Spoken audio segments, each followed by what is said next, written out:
সাহাবায়ে রাসূল তিনি এক এরকম মজলিসের সামনে দিয়ে যাচ্ছেন, ওখানে দেখতেছে সব গান বাজনায় মতোয়ারা আছে কি নাই?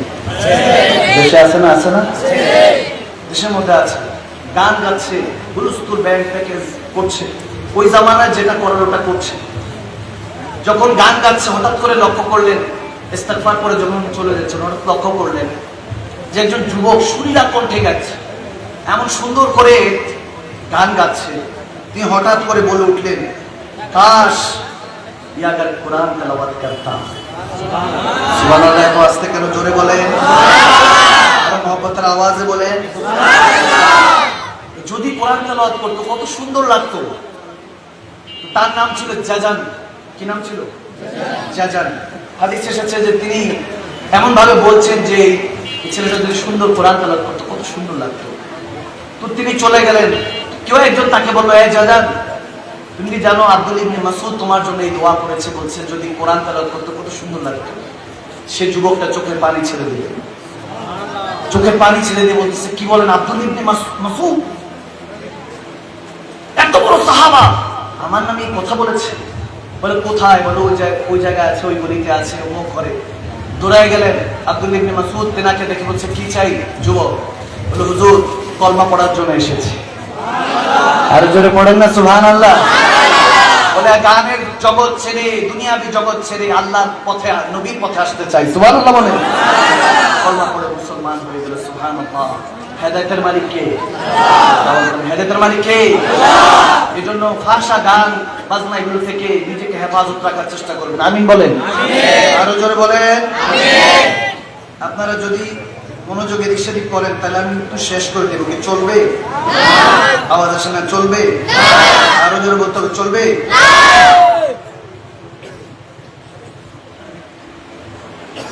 আমি এই কথাগুলি বেশিরভাগ যুবকদের জন্য বলছি। বাদশাহ হারুনুর রশিদের জামান একজন মজজুব ছিলেন, মজনু ছিলেন, বেহলুল দানা আলাইহির রহমা, একজন আল্লাহ ওয়ালা ছিলেন। আমাদের দেশে এরকম মজজুব থাকে, পাগল থাকে, কিন্তু আমরা পিছিয়ে মেরে ফেলি, ঠিক কিনা? কিছুদিন আগে গেল না তোফাজ্জল নামের এক যুবককে পিছিয়ে মেরে ফেলছে, খাবার দাবার খাওয়ানোর পর। আমাদের মন মানসিকতা জানি কেমন হয়ে যাচ্ছে। দেশটা স্বাধীন হয়েছে কিন্তু সব পর, ঠিক কিনা? মানুষ সব পর হয়ে যাচ্ছে। দেশকে স্বাধীন করার চেয়ে দেশকে স্বাধীনতা ধরে রাখা অনেক কঠিন, ঠিক কিনা? বেলুল দানা বাদশাহ হারুন রশিদ হজ করে যখন আসছে, রাস্তার মধ্যে বসেছিলেন, প্রহরীরা বলতেছে, শোনো শোনো বাদশাহ আসতেছে। তখন বেলুল দানা বলে উঠলেন, তোমার যুক্ত ম্যাট পাগল তো, বলতেছে এটা বাদশাহ হারুন রশিদের রাস্তা না, এটা আল্লাহর রাস্তা। সুবহানাল্লাহ বলেন না? থাকে না কিছু এলাকার মধ্যে থাকে না একটু তেরা মার্কা কথাবার্তা, একটু মেন্টালি ডিস্টার্ব থাকে, একটু হয়তো আমরা পাগল মনে করি, এমন তো হতে পারে আল্লাহ ওয়ালা হয়ে আছে, ঠিক না? এজন্য কখনো কাউকে কষ্ট দেওয়া যাবে না। বেলুল দানা বলতেছে আল্লাহর রাস্তা আমি ছাড়বো না। তখন দেখা গেল আর বেশি তর্কাতর্কি করলো না, কথা বেশি বাড়ালো না। বাদশাহ হারুন রশিদ যখন কাছাকাছি দিয়ে যাচ্ছে, তখন বাদশাহ হারুন রশিদকে বলতেছে, ইয়া বাদশাহ নামদার, আমি আপনার মতো পাগল আর কখনো দেখি নাই, আপনার মতো পাগল আর কখনো। বাদশাহ হারুন রশিদ বলে, কি বলে? কি এক পাগল আমারে পাগল ডাকে, পাগল হয় আমাকে পাগল ডাকে। আসলে ব্যাপারটা এরকম, যারা আল্লাহ ওয়ালা হয় তাদেরকে অনেকে পাগল মনে করে। পাগল মনে করলে কি হবে? সারা দুনিয়া মনে করে তাকে পাগল, আর সে একা মনে করে সারা দুনিয়া পাগল, ঠিক না? বেলুল দানা বলতেছে, আপনি যে এত নারা, এত স্লোগান, এত কিছু দিয়ে আপনাকে নিয়ে যাচ্ছে, হাসি আসতেছে, হাসি পায়। কত দেখেছি, কত বাদশার জন্য একই নারা, একই স্লোগান, আওয়াজ দেয় না, ঠিক না? আপনি চলে যাবেন, দুনিয়া ছেড়ে চলে যাবেন, আপনি যাকে খেলাফত দিবেন কিংবা আরেক আসনে আরেকজন যে বসবে তার জন্য সেম নারা, সেম স্লোগান, ঠিক না? তবে আপনার মতো পাগল আর কি হতে পারে? তিনি ঘোড়া থেকে নেমে বসলেন, দাঁড়িয়ে বলতেছে, হযরত আমাকে কিছু নসিহত করুন, আমি শুনেছি আপনি ঋণগ্রস্ত, আমাকে বলুন আমি ঋণগুলি দিয়ে ফেলি। বলতেছে, কি বলো নাদা, আল্লাহ তোমাকে দিলে আমাকে দেয় না বুঝি? সুবহানাল্লাহ বলেন। কথাগুলি একটু ব্যতিক্রম মনে হতে পারে, কিন্তু এগুলি হাকিকত, ঠিক না? বলে আল্লাহ তোমার হতে পারে, আল্লাহ কি আমার নাই? আমারও তো আল্লাহ আছে। আমাকে ঋণে রেখেছে যাতে আমি বেশি বেশি আল্লাহ আল্লাহ করি। সুবহানাল্লাহ বলে। আল্লাহ আমাকে পেরেশানিতে রেখেছে, ডিপ্রেশনে রেখেছে, কত রকমের দুনিয়ার ঝামেলার মধ্যে রেখেছে। ঝামেলা নয়, পেরেশানি নয়। আমার নবী বলেছে যারা এই অবস্থায় থাকে, মুমিন সবসময় পেরেশানি থাকবে। আর দুনিয়া হচ্ছে মুমিন ওয়া জান্নাতুল লিল কাফির, মুমিনদের জন্য দুনিয়াটা জেলখানা, আর কাফেরদের জন্য হলো যে জান্নাত। আল্লাহ কাফেরদের জন্য জান্নাত বানিয়েছে, মুমিনদের জন্য এই দুনিয়াটা জেলখানা বানিয়েছে। জেলখানায় কয়েদিরা কখনো ভালো থাকে, এটা তো বুঝি আমরা এটা বুঝি। এজন্য আল্লাহ পেরেশানি রেখেছে যাতে বেশি বেশি আল্লাহ আল্লাহ ডাকতে পারি। সুবহানাল্লাহ। এজন্য যারা পেরেশানিতে আছেন তাদেরকে আমি মোবারকবাদ জানাই। মালিক আপনাকে ডাকে, তার মানে মালিক আপনাকে ভালোবাসে। সুবহানাল্লাহ। পেরেশানি থাকলে, যদি পেরেশানি থাকে, বুকের মধ্যে হাতটা রেখে বলবেন আল্লাহ এত ভালোবাসো যে পেরেশানি দিয়েই রেখেছো যাতে তোমাকে স্মরণ করতে পারি। যাও মালিক, সব ছাড়বো, তোমার জিকির ছাড়বো না, সব ছাড়বো কিন্তু তোমার নবী দুরূদ ছাড়বো না, সব ছাড়বো কিন্তু নামাজ ছাড়বো না। ঠিক না?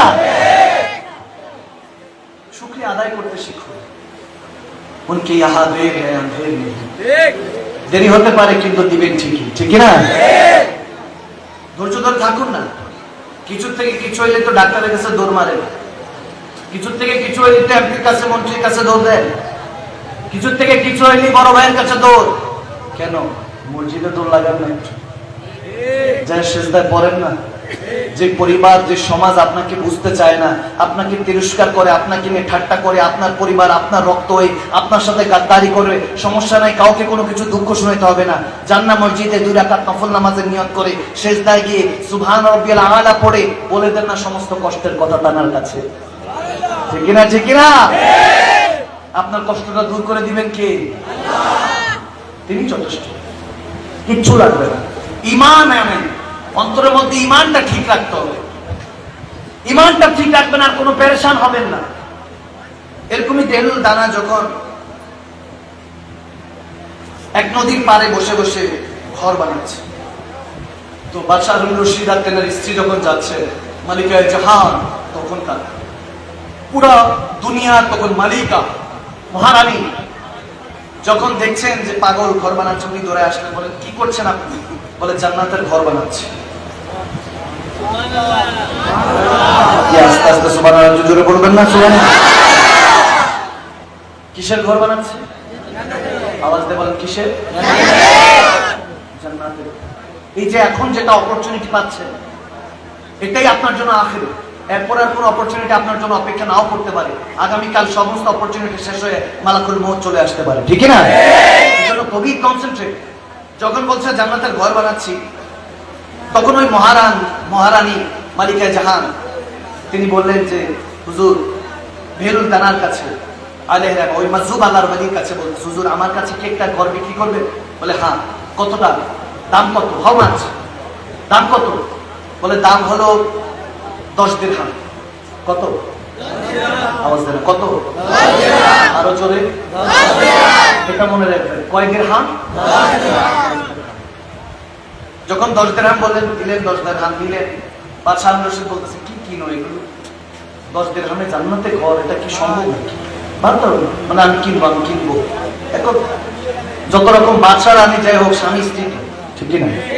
স্ত্রী আবদার করলে স্বামী কেস কি কলে করতেই হবে। আবদার যেটা করে না করলে তো সারা সপ্তাহ 1 মাস কানের সামনে গুনগুনাইতে থাকবো। যারা বিয়ে করে না তারা এগুলো বুঝবে না, যারা বিয়ে করছে তাদের জিন্দেগি হচ্ছে। যারা বিয়ে করো না তোমরা ভালো আছো, বিয়ে সাথে হলো দিল্লির লাড্ডু, খাইলেও পস্তাবি, না খাইলেও পস্তাবি। ঠিক না? মনোযোগ আছে? কিনবো। আচ্ছা ঠিক আছে, 10 দিরহাম দিল, কিনছে। ঘরে গেল, ঘরে যাওয়ার পর ঘুমিয়ে গেল। রাতের বেলায় বাদশাহ হারুন রশিদ দেখতেছে স্বপ্নের মধ্যে যে জান্নাত সৈর করেছে। সুবহানাল্লাহ। অনেক বড় একটা প্রাসাদ, আজিমুস শান প্রাসাদ। দেখে কাছাকাছি গেল, প্রহরী বলতেছে, আটকে দিয়ে বলতেছে যাওয়া যাবে না। বলে কি বলো? এখানে আমার মালিকার নাম লেখা, আমার রানীর নাম লেখা, এটা তো আমার রানীর মহল। বলে যার মহল তিনি যেতে পারেন। সুবহানাল্লাহ বলেন। আরে জোরে বলেন না সুবহানাল্লাহ। যার মহল তিনি যেতে পারবেন, আপনার জন্য না। তিনি কিনেছেন এটা 10 দিরহাম দিয়ে। এখন তো সে এত জান্নাতি আলিশান ব্যবস্থা দেখে দেখে ঘরে ঢুকতে দিল না। এরকম অবস্থায় ঘুম ভেঙে গেল, দেখতেছি ফজরে আজান, নামাজ পড়লেন। নামাজ পড়ার পর দৌড়ায় গেলেন সেই বেহুল দাঁড়ান দরবারে। ওই যে একদম নদীর পাড়ে বসে আছে, ঘর বানাচ্ছে।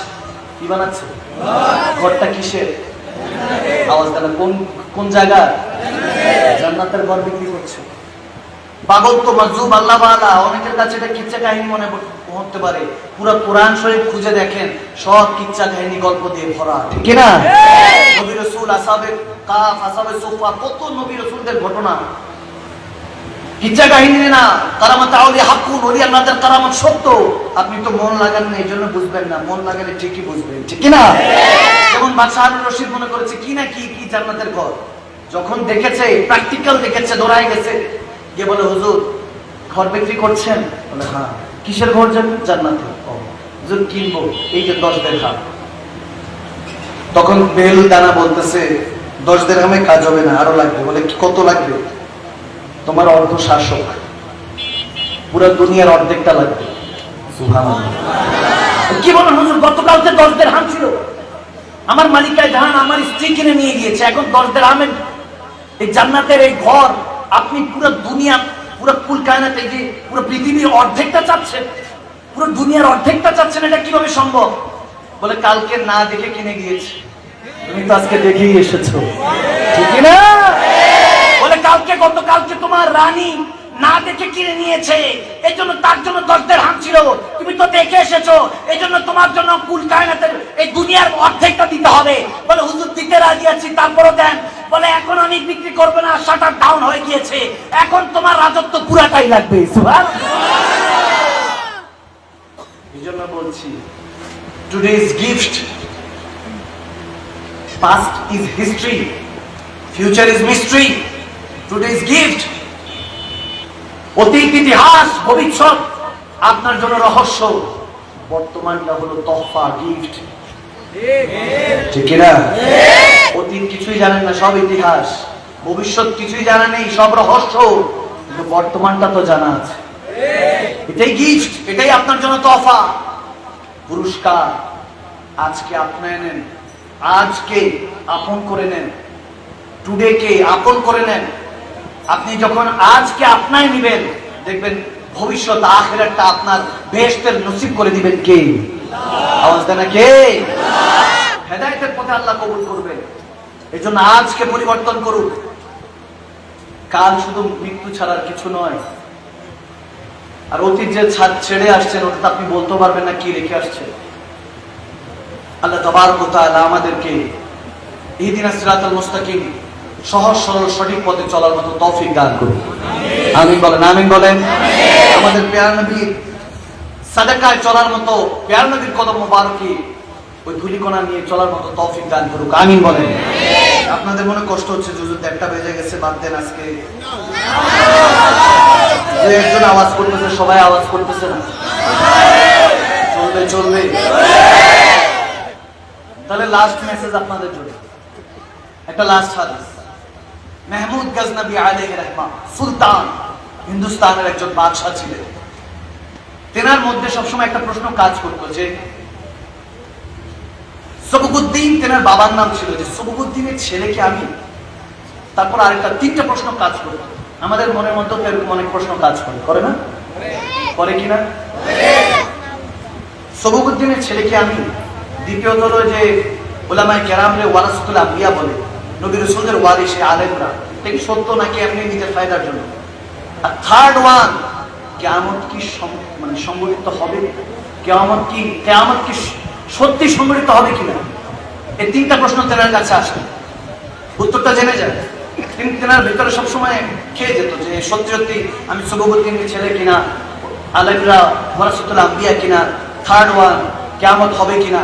যখন এই প্রশ্ন তেনার ভিতরে খেত, একদিন বের হয়েছেন সফরে, হঠাৎ করে দেখতেছেন একটা ঘর থেকে মৃদু মৃদু আলো, একটা ছোট্ট বাচ্চা ওই আলোর মধ্যে পড়ার চেষ্টা করছে। সুবহানাল্লাহ। তলাবে ইলম, মাদ্রাসা শিক্ষার্থী পড়ার চেষ্টা করছে। তো সুলতান মাহমুদ গজনবী আলাইহির রহমা, তিনি যখন কাছাকাছি গেলেন, মাহমুদ গজনবী বলতেছেন, কি ব্যাপার বাবা, তুমি এখানে কেন পড়ছো? তোমার কাছে চেরাগ আলো নেই? বলে আমি এতিম, আমার কেউ নেই, আমার আল্লাহ রসুল ছাড়া কেউ নেই। হিন্দুর বাসার পাশাপাশি উনি একজন হিন্দু ভাই, ওনার এখানে আলো আছে, ওই আলো থেকে আমি একটু ইলম অর্জন করার চেষ্টা করছি। আমি নবীজির গোলামিতে আসতে চাই, দায়ী হতে চাই, একজন আলেম দ্বীন হতে চাই। সুলতান মাহমুদ গজনবী কত দান করতেন, কত সাদকা দিতেন, হঠাৎ তেনার মধ্যে একটা অন্যরকম ফিলিংস কাজ করে গেল। বলে জীবনে কত খেদমত করেছি আল্লাহ রাসূলের গোলামি করার জন্য, আল্লাহর কাছে কবুল হওয়ার জন্য, কিন্তু এই গোলামিটা করার জন্য আমার মনের মধ্যে থেকে সায় আসতেছে। আমি সাথে সাথে দুইজন প্রহরী নিযুক্ত করলাম, বললাম তেল কিনে আনো, চেরাগ কিনে আনো, লাইটেন কিনে দিলেন, ওখানের মধ্যে হারিকেন কিনে দিলেন, ওই সময় যে ব্যবস্থা ছিল ওটা কিনে দিলেন, চেরাগ কিনে দিলেন, তেল ভরার জন্য দুইজন প্রহরী রাখলেন, টাকা দিলেন, বলে তেল খরচ শেষ হয়ে গেলে তেল ভরে দিবা। এই ছেলে যতদিন পর্যন্ত আলেম না হয় তোমরা দেখাশোনা করবা। সুবহানাল্লাহ বলে। যখন এটা করে তিনি ঘরে গেলেন, ঘরে যাওয়ার পরে যখন এরকম হলেন, মাহমুদ গজনবী বলেন আমার 3টা প্রশ্ন ছিল, আমি সবুকুদ্দিনের ছেলে কিনা, তারপরে আলেমরা ওয়ারাসাতুল আম্বিয়া কিনা, নবী রাসূলদের ওয়ারিস কিনা, আর থার্ড ওয়ান কিয়ামত হবে কিনা। সবসময় আমার মধ্যে প্রশ্ন কাজ করত, আমি অনেক দ্বিধাদ্বন্দ্বের মধ্যে থাকতাম যে সত্যি সত্যি কি এই 3টা প্রশ্ন কি সত্যি কিনা। তখন বলতেছে আমি যখন ওই দিন ওই ছেলেকে হেল্প করে আমি যখন ঘরে গেলাম, আমি দুনিয়ার চোখ বন্ধ করলাম, কিসমতের চোখটা আল্লাহ খুলে দিলেন, পেয়ারা নবীর সাথে দেখা হলো, পেয়ারা নবীর সাথে দিদার হয়ে গেল।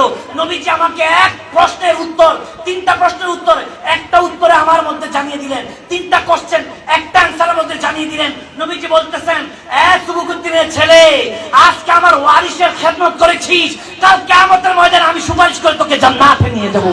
সুবহানাল্লাহ। বলতেছে 3টা প্রশ্নের একটা উত্তর দিয়ে দিলেন আমার নবী।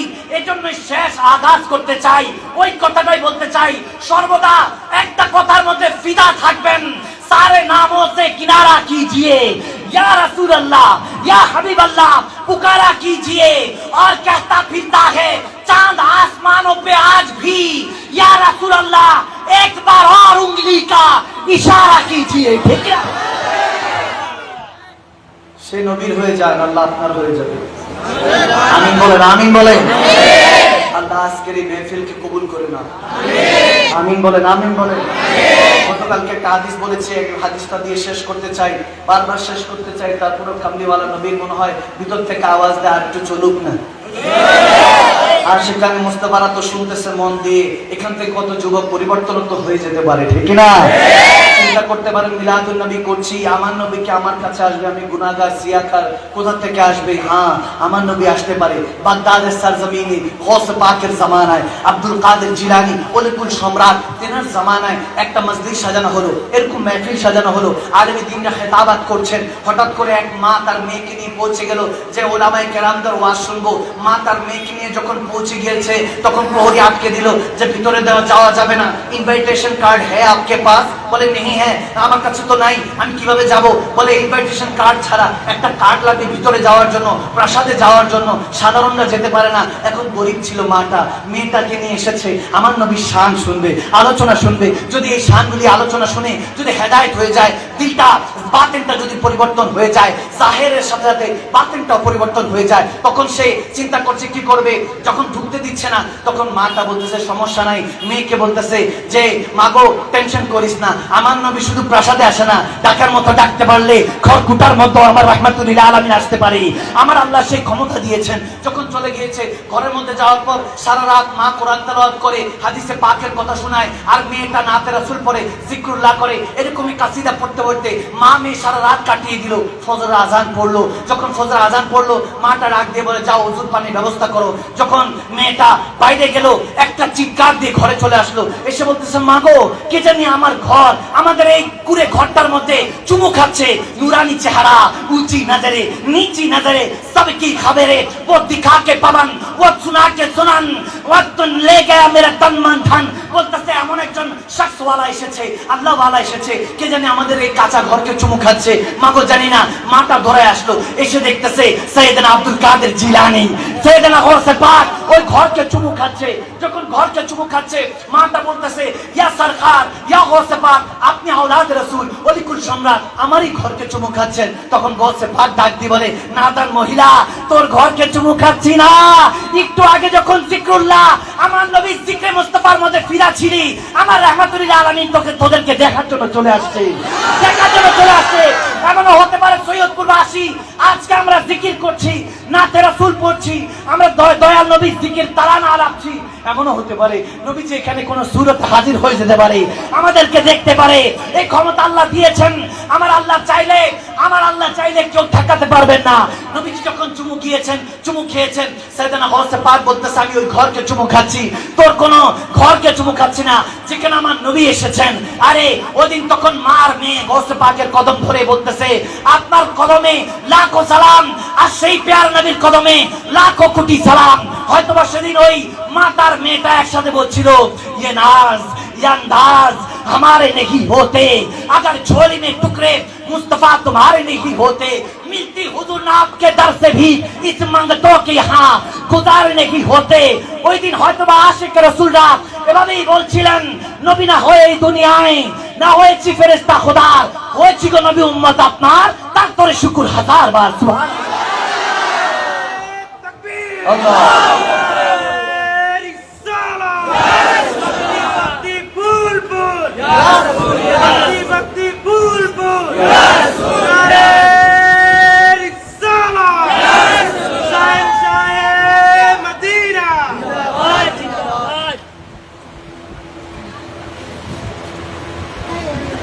ভালোবেসে দেখুন না, তিনি আসেন যারা সত্যিকারে ভালোবাসতে পারে। ভালোবাসে শুধুই তাকে, ভালোবেসে মহব্বতে ডাকতে যে পারে, ঠিক না? আপনি ডাকতে পারবেন নাই, আপনার ভুল। আপনি তেনাকে স্মরণ করেন নাই, আপনার ভুল। একটা বার বলেন, আপনার প্রত্যেক দিনের রিজিক তো তিনি আটকে রাখেন না। কত নাফরমানি করলেন, তারপর তো রিজিক দিয়ে যাচ্ছে। আল্লাহ রাসূলের প্রেম বুঝায় তো সহজ নয়, তবে মুমিনের রাস্তায় আল্লাহ ওয়ালাদের সাথে যদি সম্পর্ক হয়ে যায়, তখন আল্লাহ রাসূলের হিকমত মহব্বত বুঝে আসে যায়, ঠিক না? তেনার মহব্বতে ফানা হন,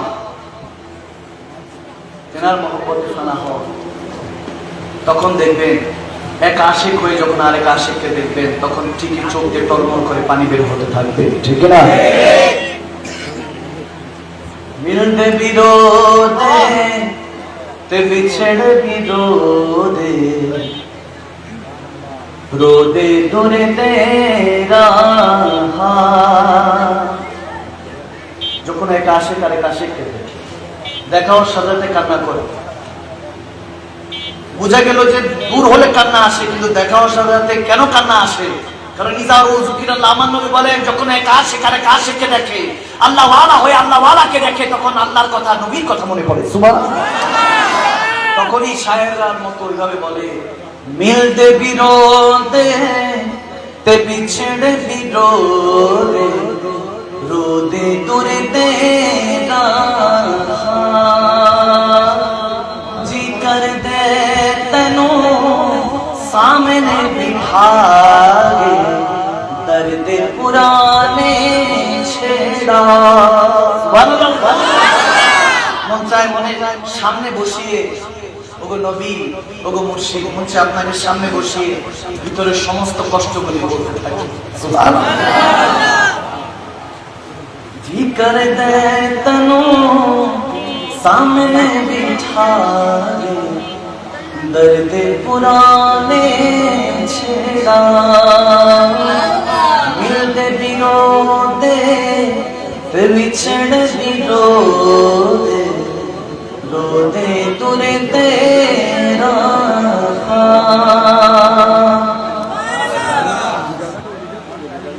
আল্লাহ ভালোবাসা মনটাকে নরম করার চেষ্টা করবো। বান্দা কঠিন হয়ে না, কঠিন কেন হবে? যেখানে হাসর ময়দানে দেখতে থাকবে আল্লাহ, নবীকে বলবো, ওগো নবী দেখেন না, আপনি রাহমাতুল আলামিন, আনা রাব্বুল আলামিন। দেখেন না কোনো বান্দা, কোনো উম্মত জাহান্নামের দিকে যাচ্ছে কিনা, নবী দৌড়ায় যাবে। কঠিন হৃদয়ওয়ালারা এটা পারবে না। আমার নবীর হৃদয় নরম, উম্মতের হৃদয়টা হতে হবে। আল্লাহ কবুল করুক, আমিন বলেন।